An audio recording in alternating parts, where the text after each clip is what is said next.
Olá, alunos! Olá, turmas! Sejam bem-vindos a mais uma aula de Educação Física. Eu sou o professor Paulo Ricardo e estarei junto com vocês nessa oportunidade de aprender muito mais. Vamos ver o que nós temos por objeto de conhecimento para esta nossa aula? Vamos lá? Na aula de número 11, nós iremos falar aí das práticas de linguagem da língua inglesa, observando as condições de produção, circulação e recepção discursiva de textos e de atos linguísticos multissemióticos do mundo contemporâneo. Por detalhamento, nós iremos aprender um pouco sobre as práticas corporais difundidas pelos meios de comunicação em outros países. Vamos conhecer aí esportes que são diferentes do nosso cotidiano, da nossa região, e vamos aprender muito mais. Sem mais delongas, vamos de aula? Vamos lá!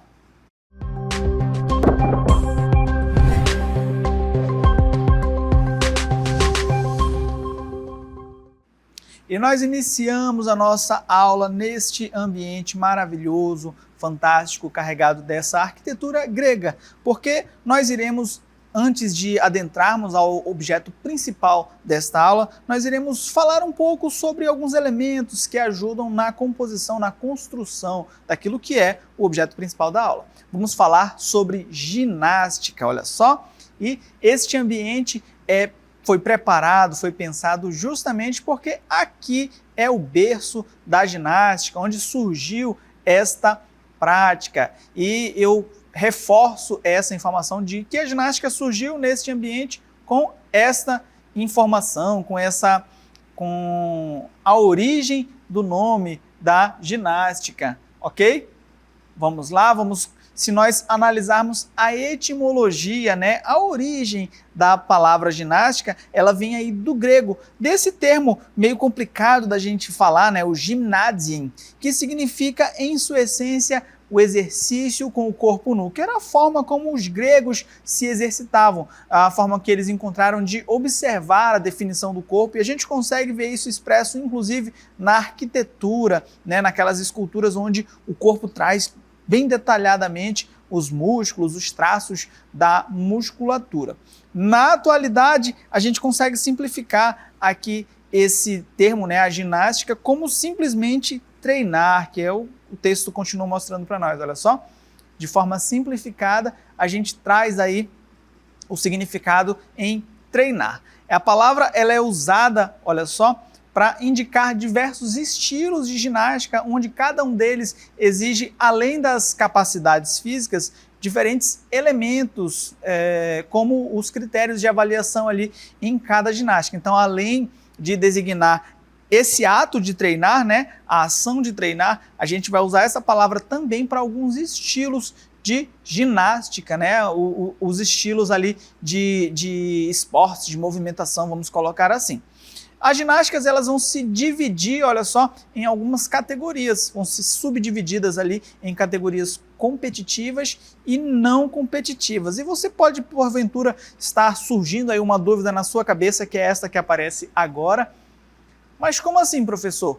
Algumas possuem um fim de competição, ou seja, vão ter toda aquela estrutura de competição, onde vai ser disputado ali as eliminatórias, vai ser disputado para ver quem vai ser a melhor equipe, então vai ter esse viés competitivo. E outras não possuem o fim de competição, pois o direcionamento delas é apenas para condicionamento físico ou reeducação postural, como a gente vê aí a luta do rapaz com o halter para iniciar essa prática de atividade física. E aí trouxe aqui esta imagem para a gente analisar o indivíduo erguendo ali o seu corpo, fazendo quase que uma acrobacia, utilizando somente a força do seu corpo. Ele consegue fazer isso através de um método de ginástica que eu quero apresentar para vocês na cartela agora. A calistenia, olha só, é um método de ginástica ou simplesmente uma metodologia de atividade física idealizada por Focke Heinrich Claes, que no século XIX, ali por volta de 1822, Heinrich ele publicou um livro chamado Calisthenia, Exercises for Build and Strength, a cartela continua mostrando para a gente que, se nós traduzirmos ao pé da letra, o título diz assim, calistenia, exercícios para beleza e força, que é justamente o que ele propunha com as atividades contidas ali no livro. Eram exercícios que iam trabalhar a força do corpo sem muitos implementos e visavam gerar, produzir essa beleza para o corpo. Olha só, isso porque este tipo de treino ele propõe promover aí, olha, o desenvolvimento de força física. É necessário muita força para a gente conseguir executar essa movimentação aqui, né? Resistência muscular de forma natural. E quando eu falo de resistência, é no sentido de ter potência, de durar um pouco mais realizando essa atividade física. Então, a calistenia nos ajuda a ter essa resistência muscular. Tudo isso sem a dependência de implementos como as máquinas, os halteres, ou ainda a estrutura física mais dirigida, mais adequada ali que a gente consegue perceber nas academias. O indivíduo está ao ar livre com uma barra, né, que poderia ser qualquer outro objeto ou local para ele se pendurar, está realizando essa atividade física. É uma das propostas que facilitam a prática, mas não exclui a orientação adequada, ok? Essas atividades, olha só, nos proporcionam alguns benefícios físicos. E aí a gente tem o desenvolvimento da força muscular, as noções espaço-temporais, a gente consegue utilizar esses exercícios para conseguir melhorar esses aspectos, né? A coordenação motora e consciência corporal, uma vez que o indivíduo consegue desenvolver essa coordenação por meio das atividades propostas e também consciência corporal, tendo em vista que com o exercício proposto ele consegue entender o seu corpo, perceber quanto de força precisa aplicar em cada atividade. Além disso, por conta da solicitação dos músculos, da força, da resistência, a gente consegue uma definição do corpo, que é o famoso shape que todo mundo está buscando e dá muito trabalho de encontrar, né?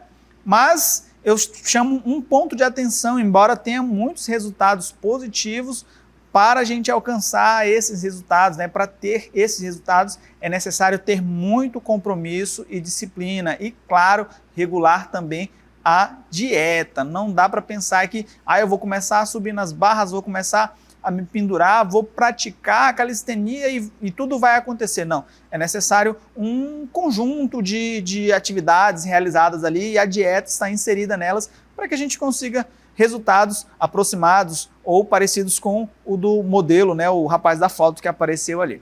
Se porventura, professor, essa modalidade é muito difícil, é muito complicada, eu não consigo praticar, eu tenho uma outra opção, uma que utiliza tanto os conhecimentos da calistenia, os movimentos, né, mas também utiliza alguns implementos fáceis, mais acessíveis, mas que combina esses elementos do uso do corpo, de alguns implementos simples para o desenvolvimento de força, resistência e outras capacidades. É o cross-training, que é esse que aparece para a gente na cartela agora, que é definido aí como um método de treino que utiliza e trabalha força e condicionamento físico, associando exercícios aeróbicos com exercícios calistênicos. Olha só, a gente já tem a junção de outro elemento, né? Enquanto que na calistenia a gente tinha ali o uso da força para o embelezamento do corpo, aqui a gente vai ter os exercícios calistênicos mais os exercícios aeróbicos, o que vai ocasionar uma queima maior de gordura.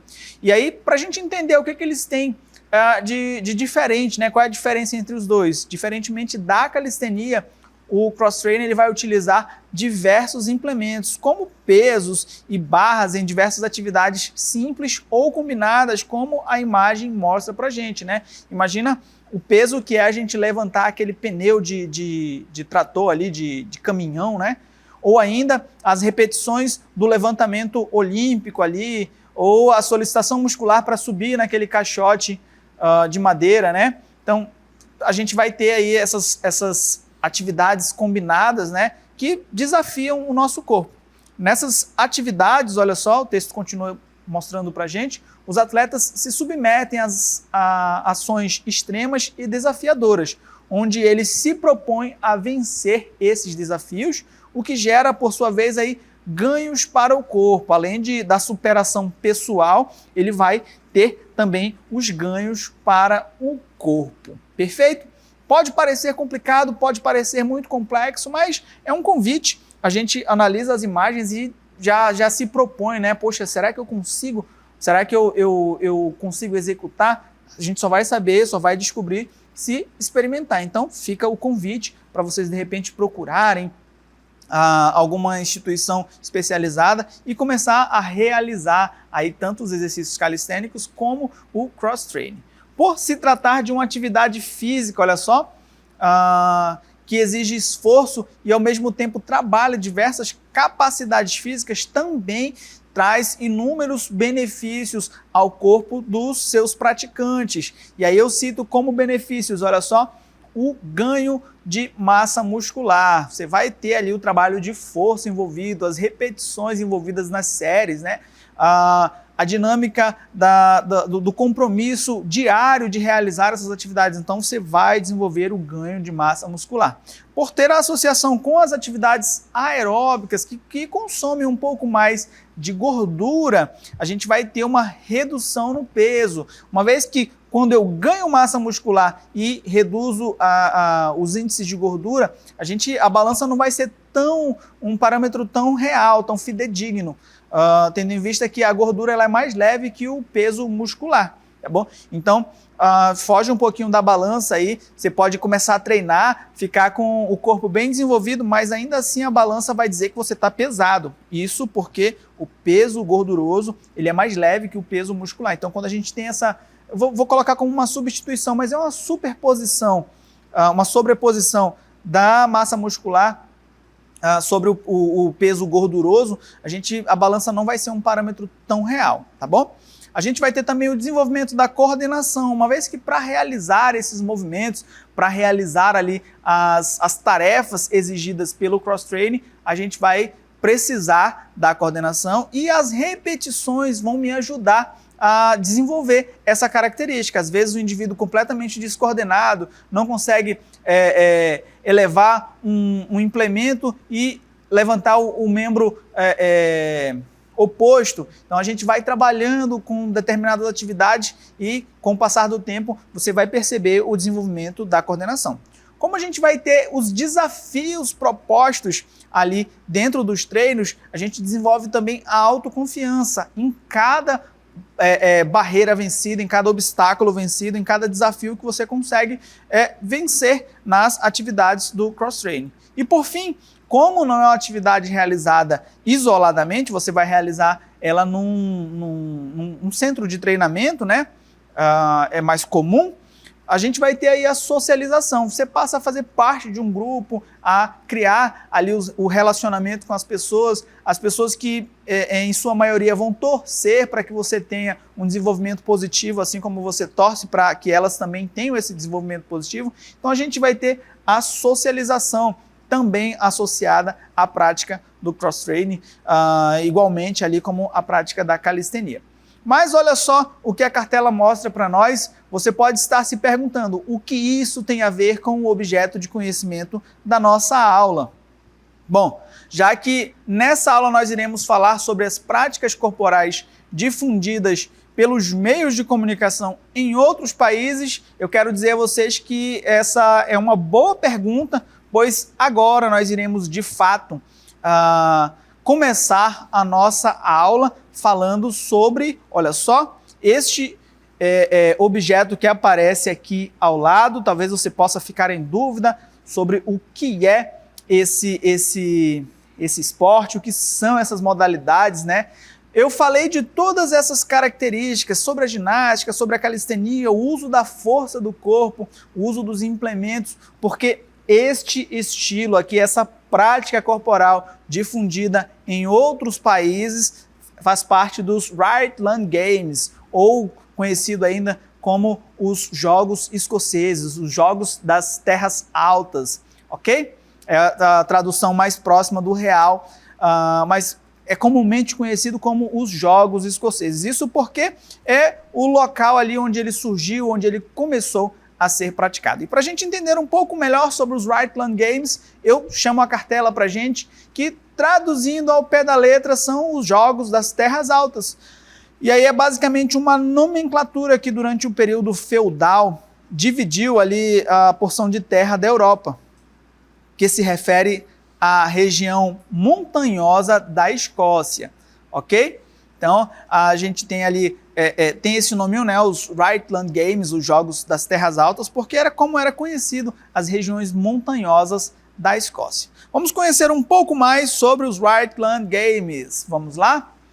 Bom, esses jogos escoceses, né, é como a gente vai ouvir falar, como a gente encontra, na verdade, nos meios de comunicação, né, são um evento carregado de desafio, reparem só, desafio de força extrema, coordenação, e aí a gente vai ter esses outros elementos aqui, a torcida e a vibração, mas eu quero chamar a atenção para a força extrema e a coordenação, que são características que eu citei, que nós trabalhamos com aqueles estilos de ginástica ou com o estilo de treino, que é o cross-training, ok? Então a gente trabalha isso com os Right-Land Games.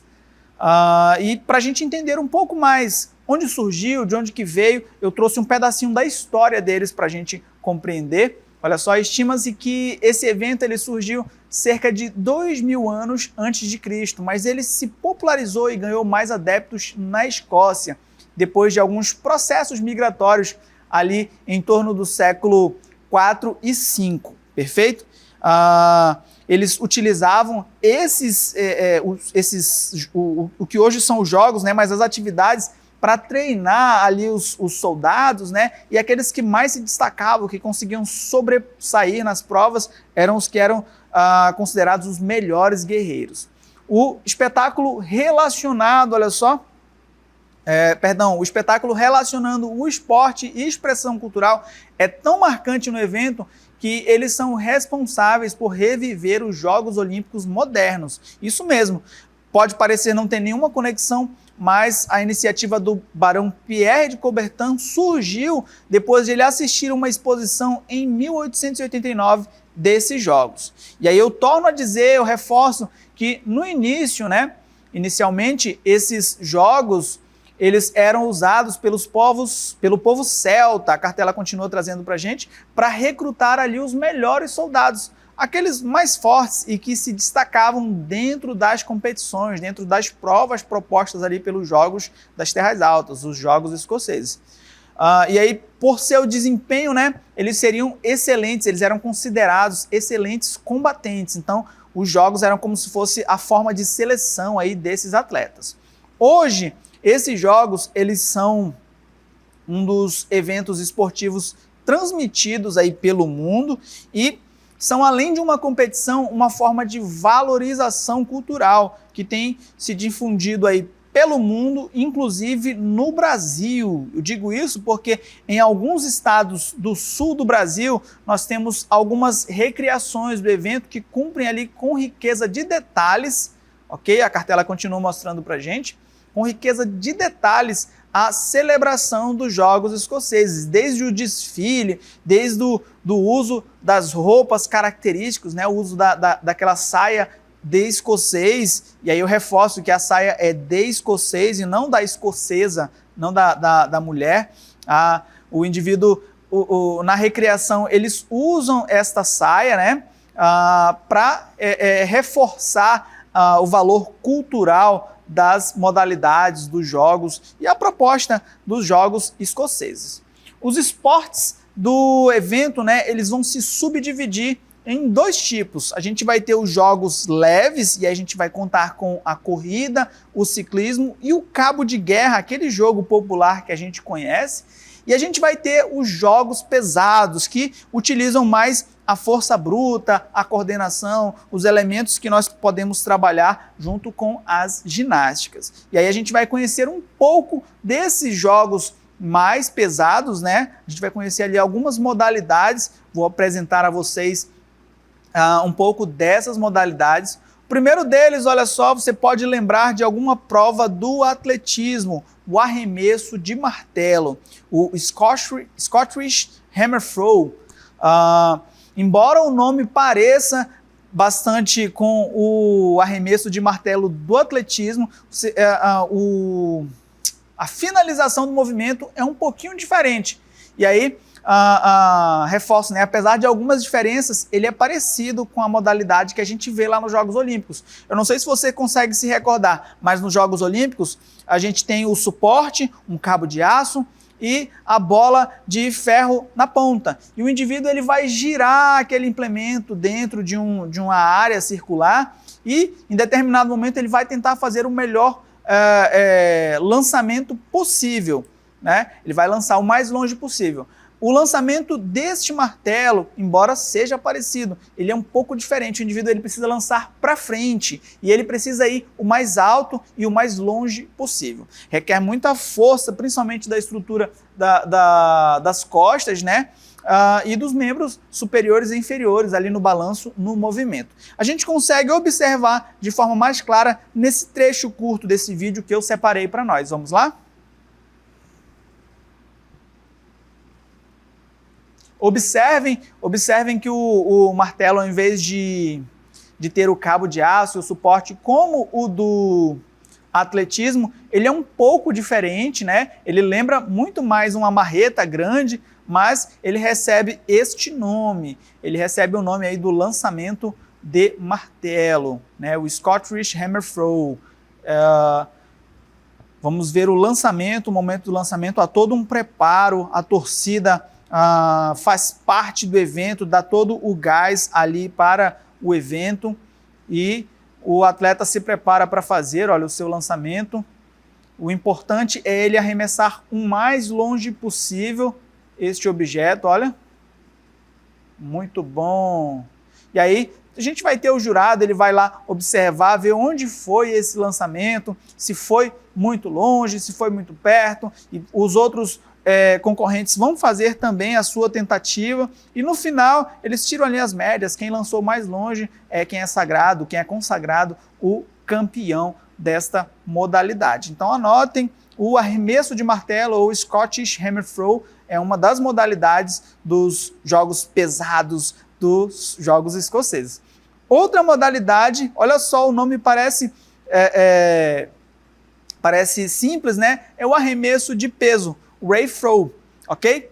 Também parecido com o arremesso de martelo que conhecemos, mas esse ele tem uma bola de ferro anexada a uma corrente que só pode ser arremessada para um dos... Volta para mim, por gentileza. Ele só pode ser arremessada com um dos braços, perdão, só com um dos braços. Então o indivíduo não pode segurar com as duas mãos, somente com uma delas. E ainda uma modalidade como o hurling, que é similar ao curling. Eu não sei se vocês já viram essa modalidade, mas é aquele que a gente joga o disco no gelo e aí as pessoas vão na frente limpando o caminho, né? Só que o hurling ele está mais próximo da bocha, que é aquele que a gente joga com as bolas de madeira, só que diferentemente é jogado com uma bola de ferro. E aí tem que aproximar a bola o mais próximo ali do jack, que é a bola principal. Enfim, é uma variação do arremesso de peso, ok? Porém, o mais conhecido e o mais comum é este que aparece no vídeo para nós agora. Vamos lá, vamos acompanhar. Olha só.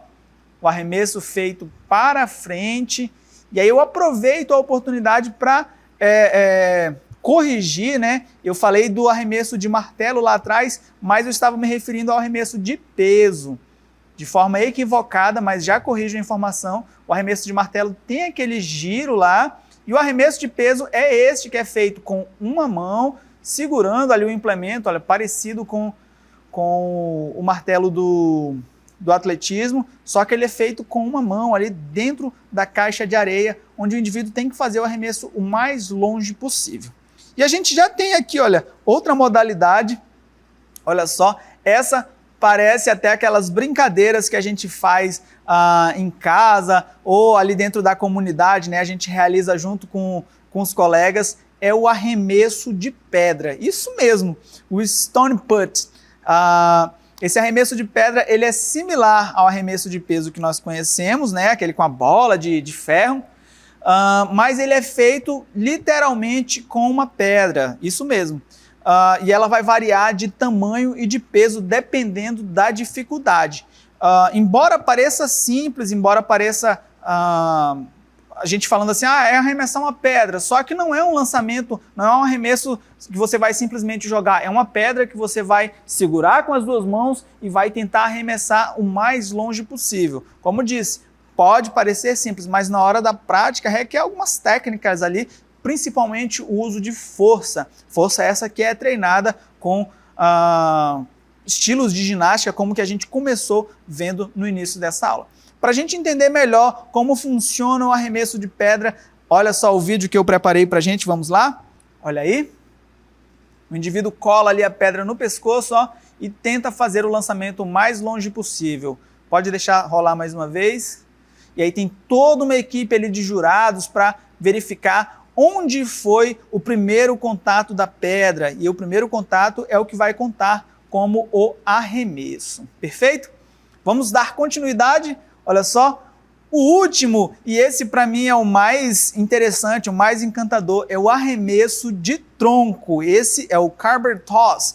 Ele lembra alguma modalidade que os nossos povos indígenas praticam, mas diferentemente do praticado aqui, né, onde os povos do Xingu carregam um tronco grande nas costas e percorrem uma distância longa. Esse você tem que arremessar. E ela é a competição mais famosa dos jogos, onde os atletas devem carregar um tronco e arremessá-lo de forma que ele dê uma volta. Pasmem, não basta apenas arremessar esse tronco o mais longe. Imagina só, um tronco de árvore grande, alto, o indivíduo vai carregar aqui na frente e não basta só arremessar. O importante é que o tronco dê uma volta, ou seja, ele tem que cravar no chão e fazer uma volta na hora em que ele é arremessado ali, que ele atinge o chão, ok? Então, imagina só a força, a coordenação, até o cálculo que a gente precisa realizar para o momento em que esse tronco toca o chão, a força que eu preciso empregar para quando ele tocar o solo, ele fazer essa volta, que é o que vai computar, o que vai validar aí o arremesso. Nós temos um vídeo do arremesso de tronco, vamos assistir para a gente acompanhar. Olha só, eu vou deixar ele em looping para a gente ver e rever aí este arremesso. Que maravilha, olha só. Olha só a velocidade que ele precisa empregar. E aí, como disse a vocês, não é somente arremessar o tronco, eu preciso fazer com que ele toque o chão e dê aquela volta. Vamos assistir uma vez mais? Olha só, força para erguer o tronco, para fazer aquele agachamento ali e um pouco mais de força para lançar. Então, são capacidades que você precisa treinar, que você precisa ter elas bem refinadas, bem trabalhadas, e você vai realizando esse trabalho através dos modelos de ginástica que apresentei no começo da aula. Os jogos escoceses, eles reúnem todas as habilidades trabalhadas com esses modelos de ginástica, mas olha só, eles, além de ser esse evento midiático veiculado aí nas mídias de outros países e também tem ganhado um pouco de acessibilidade, de visibilidade no sul do Brasil, eles são um exemplo de valorização cultural. Através deles, os colonos, os descendentes e os próprios escoceses, eles mantêm viva a tradição de um povo. E como eu disse para vocês, é uma tradição que vem de 2000 anos antes de Cristo. Então a gente consegue manter viva e perpetuar essa tradição de geração em geração. Com o advento da tecnologia, das mídias, a gente consegue também difundir e veicular esses esportes e essas práticas corporais. Bom, turmas, eu espero que vocês tenham gostado dessa aula, tenham aprendido um pouco mais sobre as práticas corporais difundidas pela mídia e praticada em outros países. Deixo a todos um forte abraço e até a próxima.